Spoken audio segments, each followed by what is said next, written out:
mani o'zimning fikrim, yaqin o'rtada agar Bektemirni qo'ysa, Bektemirni Krofordgami, Bektemirni yoki nimaga qo'ysa, mani o'zimning fikrim, Bektemir hammasini uradi. Yanchib tashlaydi Bektemir. Mana shu ближайший 1-2 yilda, 1 yillarda menimcha Bektemir jahon chempioni bo'ladi, xudo xolasa. Meliqo'ziyev eslab qo'ylar, просто Bektemirni men uni 1-2 yil oldin aytganman.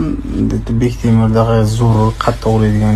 Meni fikrim, Bektemir mana shu ближайший 1 yilda jahon chempioni bo'ladi. Kroford ham uradi, uni ham uradiga qo'yib bersa aytadi. Caneloni. Shu Bektemir pikka qarab kelyapti.